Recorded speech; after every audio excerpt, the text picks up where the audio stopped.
Hello, this is Mr Birchall, and this is the beginning of the first chapter of Animal Farm by George Orwell. So, chapter 1.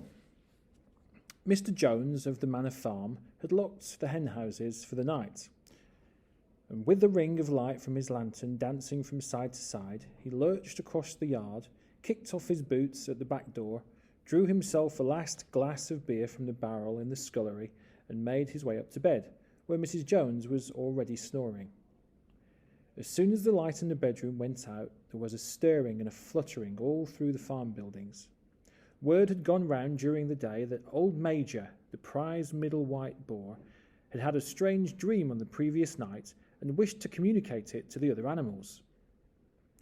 It had been agreed that they should all meet in the big barn as soon as Mr. Jones was safely out of the way. Old Major, so he was always called, though the name under which he had been exhibited was Willingdon Beauty, was so highly regarded on the farm that everyone was quite ready to lose an hour's sleep in order to hear what he had to say. At one end of the big barn, on a sort of raised platform, Major was already ensconced on his bed of straw under a lantern which hung from a beam. He was 12 years old, and had lately grown rather stout, but he was still a majestic-looking pig with a wise and benevolent appearance, in spite of the fact that his tushes had never been cut.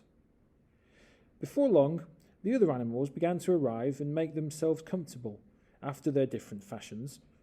First came the 3 dogs, Bluebell, Jessie, and Pincher, and then the pigs, who settled down in the straw immediately in front of the platform. The hens perched themselves on the windowsills. The pigeons fluttered up to the rafters. The sheep and cows lay down behind the pigs and began to chew the cud. The 2 cart horses, Boxer and Clover, came in together, walking very slowly and settling down their vast hairy hooves with great care, lest there should be some small animal concealed in the straw. Clover was a stout, motherly mare approaching middle life, who had never quite got her figure back after her 4th foal. Boxer was an enormous beast, nearly 18 hands high, and as strong as any 2 ordinary horses put together. A white stripe down his nose gave him a somewhat stupid appearance, and in fact, he was not of first-rate intelligence, but he was universally respected for his steadiness of character and tremendous powers of work. After the horses came Muriel, the white goat, and Benjamin, the donkey. Benjamin was the oldest animal on the farm and the worst tempered. He seldom talked, and when he did, it was usually to make some cynical remark. For instance, he would say that God had given him a tail to keep the flies off, but that he would sooner have had no tail and no flies. Alone among the animals on the farm, he never laughed, and if asked why, he would say that he saw nothing to laugh at. Nevertheless, without openly admitting it, he was devoted to Boxer. The 2 of them usually spent their Sundays together in the small paddock beyond the orchard, grazing side by side and never speaking. The 2 horses had just lain down when a brood of ducklings, which had lost their mother, filed into the barn, cheeping feebly and wandering from side to side to find some place where they would not be trodden on.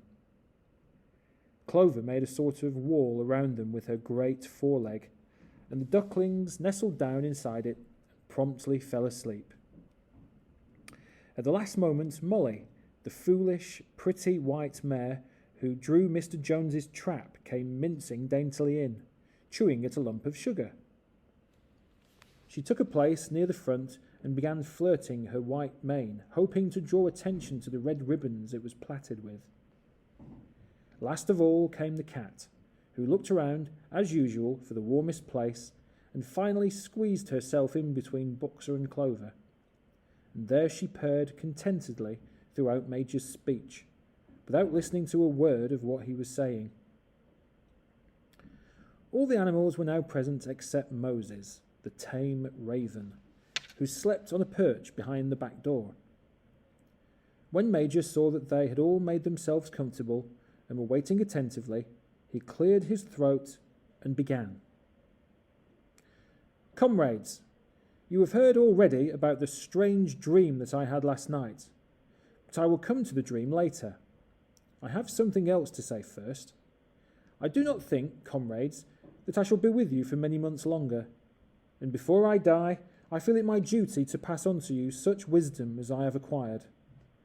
I've had a long life, and I've had much time for thought as I lay alone in my stall, and I think I may say that I understand the nature of life on this earth as well as any animal now living.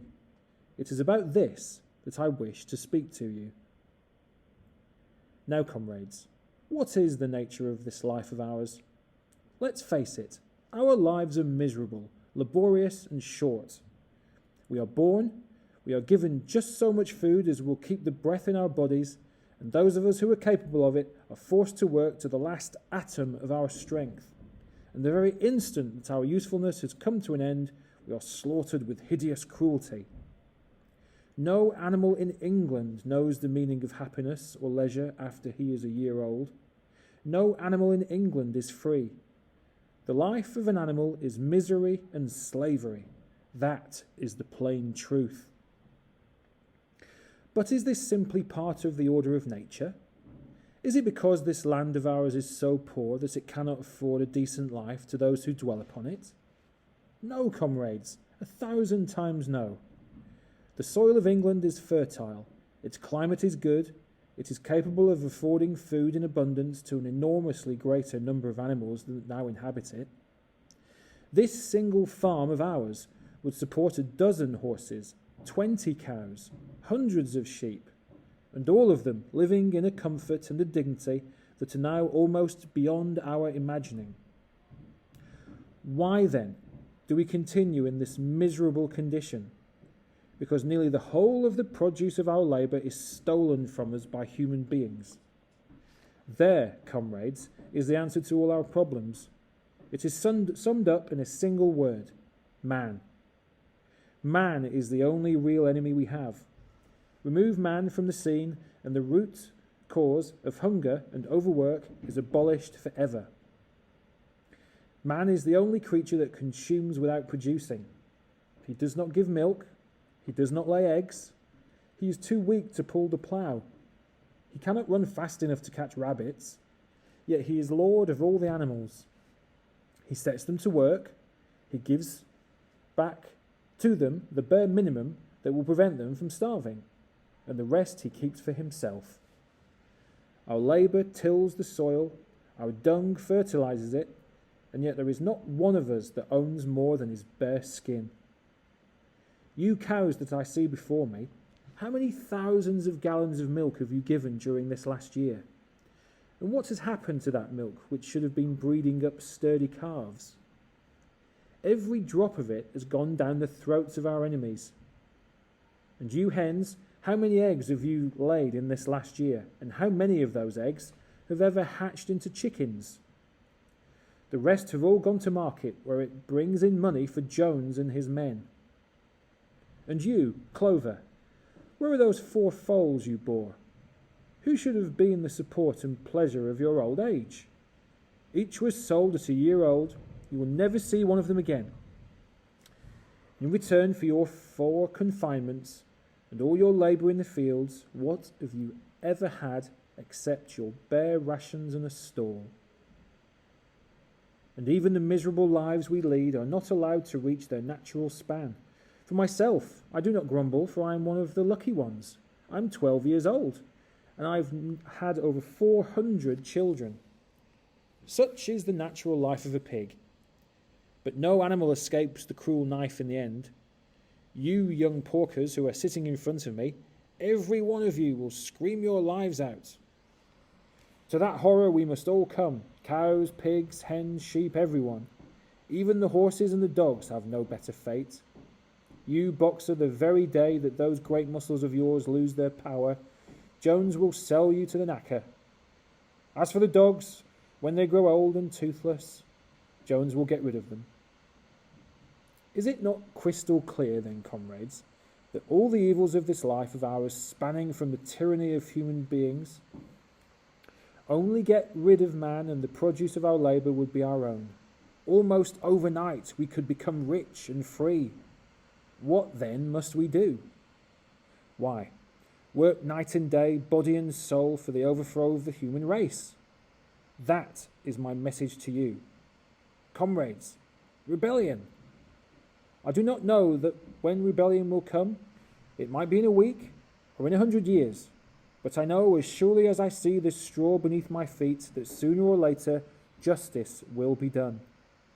Fix your eyes on that, comrades, throughout the short remainder of your lives, and above all, pass on this message of mine to those who come after you, so that future generations shall carry on the struggle until it is victorious.